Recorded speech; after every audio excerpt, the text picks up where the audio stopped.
23、24、25、26、27、28、19。Is it 40? No, it's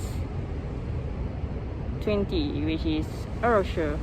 And then 21、22、23、24、25、26、27、28、29, and then it's 30. Okay. for some reason, whenever it comes to 9, I keep thinking of the Japanese one, which is you. And then number 4 is a bit awkward because it's it's so. And then, although there's the joke that if you ever have a spam call from China, you just reply 74 because it will mean chisu, which, in case you guys don't know what it means go and die. So that's a pro tip for this week, and we'll go to the class now. Annyeong, hello, it's me, Sid, back again. 我回家了 Okay, so in today's lesson, it's part 2 of making an acquaintance, and we learn how to say things like 介绍. So it's like 他是谁我介绍一下 means like I introduce you in a bit or something like that. Finally learned that 在 means like in, like presently. So it makes sense now that I know what is 现在 because there's this song called 我现在很美丽. So yeah, the 在 means like it's the same as 你在哪里 or like 现在 things like that because it's in. So if you want to ask like is he home, then say 他在家吗? Yeah, so that was interesting. And then also learned a few more words in a sense that I didn't know that they refer to off day as 休息, XIUSI, 休息. And then things like I learned that 宿舍 means dorm and 教室 means classroom, so that was quite new to me. And then how like in Chinese they call it 农贸市场, and then in Singapore Chinese we call it pasar, which is a Chinese version of the Malay word called pasar. So they don't call like wet markets pasar in Chinese, but in China Chinese, in Beijing Chinese, yeah, they call it Nong Mao Shi Chang. Yeah, I mean, I always hear like something the thing, so it's like let me think. It's like, oh, they call it there's a new name here. It's called Xiao Yang.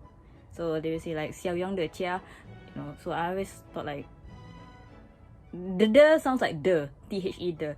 So but I learned that today it means apostrophe s. So if it's like Xiao Yang de Chia means it's the house of Xiao Yang. So that was interesting.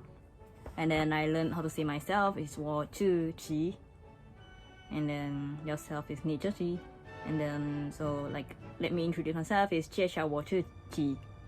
Yeah, and then things like, yeah, it's like hearing Isia spelled like that felt weird, but then you know they always say like 等一下 or 等一下, and then I was like, oh, that actually really makes sense.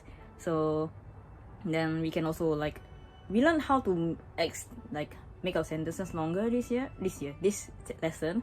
So usually it's just like 你好吗, 你身体好吗, 我等你, 你等我, you know, things like that. But then it's now we are learning things like 你等老板一下可以吗? So instead of 你等老板可以吗? 你等一下可以吗? So you know, we just learn how to like create sentences and like add on so that we can expand, and doesn't sound so basic. Yeah. So I learned shopping, which means 去买东西, which just literally means go buy something. Yeah, which is weird a bit. And then I learned how the Lao Shi keeps saying that Chinese is very easy because there's one word that represents all. It's not like English where reading, seeing, watching, they're all three different words. But in Chinese, it's all kan. So if you want to say I go to see the doctor, it's kan tai fu. If you want to say watch TV, you can say kan tian shi. And if you want to say like read book, it's kan shu. So it's literally all just kan, and that's interesting to me. Then we learn ting also, which is to hear. So you can say like yeah. And then also I learned the slang in a sense that for some occasions one is not e, because I think it was because people, I forgot what the reason was.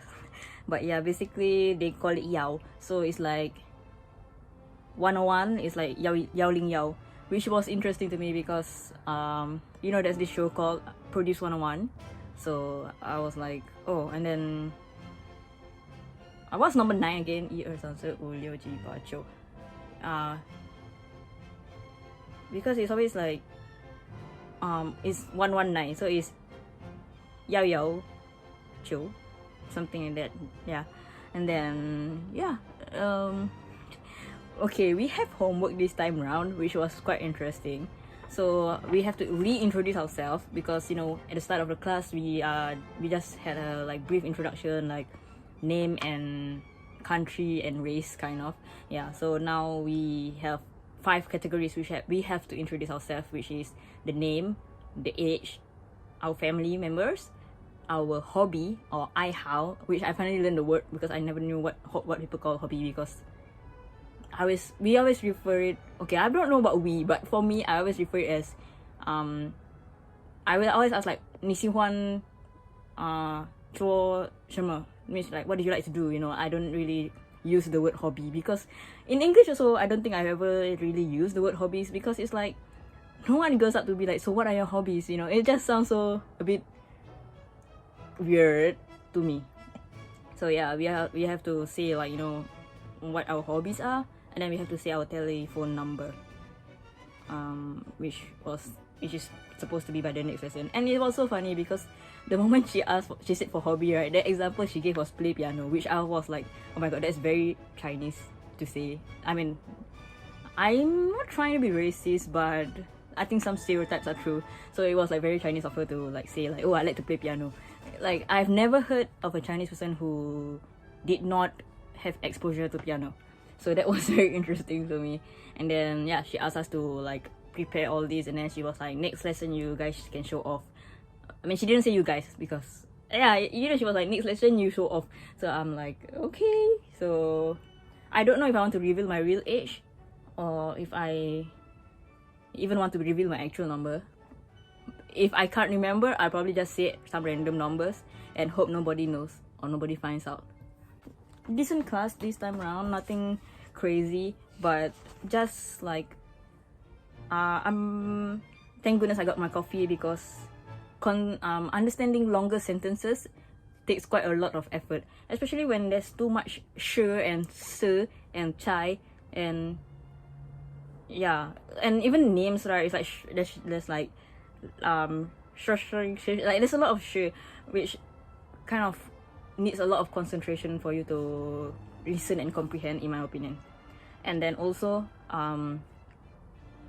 like, I don't know if you guys watched Rush Hour. I don't know if it's the first one or the second one, but basically it's the movie by Jackie Chan and Chris Tucker. Because in the bloopers there was this part where the air hostess served Chris Tucker his drink, and then instead of saying "谢谢你," he said "nishishi," which was so funny, which I still remember now. And every time I just get confused about the lao shi and nin shi, or I just kept thinking of that joke, and then I will always like want to laugh, and then I will like, you know, snap back and, you know, focus back into class. But yeah, that's so funny, and you guys should Google it. Rush Hour Chris Tucker speaks Chinese or something like that. It will be on YouTube. I'm sure it is up somewhere. Yeah, so yeah, if you guys don't know what nishishi means, ask your Chinese friend. Okay, 再见，晚安。